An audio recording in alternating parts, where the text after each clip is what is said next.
हमारी एक्सपेक्टेशन आमतौर पे हमारी पास्ट प्रोग्रामिंग के मुताबिक होती है। अगर हमारी पास्ट प्रोग्रामिंग अच्छी है तो हमारी फीलिंग्स अच्छी, हमारी थिंकिंग अच्छी, हमारे इमेजिनेशन अच्छे, everything goes in a flow.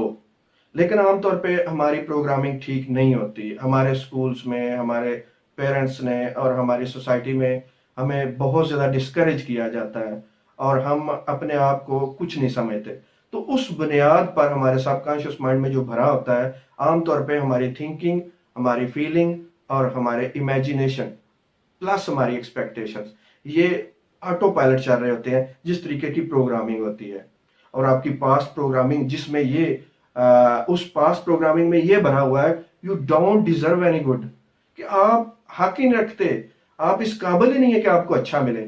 उस प्रोग्रामिंग को तोड़ना है। इस तरह की बार बार इन चारों चीजों पे जब आप बार बार अपने कंट्रोल में करेंगे, अपनी मर्जी से इनको यूज करेंगे, तो वो प्रोग्रामिंग जो सबकॉन्शियस माइंड में, जो बैक ऑफ द माइंड चल रही होती है, वो ठीक होना शुरू हो जाएगी और हमारी मैनिफेस्टेशन भी तेजी से होगी। जिस गोल पे भी आपका काम करेंगे, उसको यकीन करने की कोशिश करेंगे, उस पर थिंकिंग, इमेजिनेशन और विजुअलाइज और पॉजिटिव एक्सपेक्टेशन उसको पावर देंगे, तो उसके मुतल्लिक जो रॉन्ग बिलीफ्स हैं वो खुद भी आहिस्ता आहिस्ता टूटना शुरू हो जाएंगे। इन चारों कंपोनेंट्स को जो आपकी लाइफ को चला रहे हैं, अगर आप इनको ऐसे ही रहने देते हैं जिस तरह के हैं, तो ये ऑटोमेटिक चलेंगे। ऑटोमेटिक हमारे बिलीफ्स हैं, ऑटोमेटिक हमारे माइंड की प्रोग्रामिंग है, वो जिस तरह की हुई हुई है उसी के मुताबिक ही हमें लेके जाएंगे, उसी के मुताबिक हमारे साथ फ्यूचर में होगा।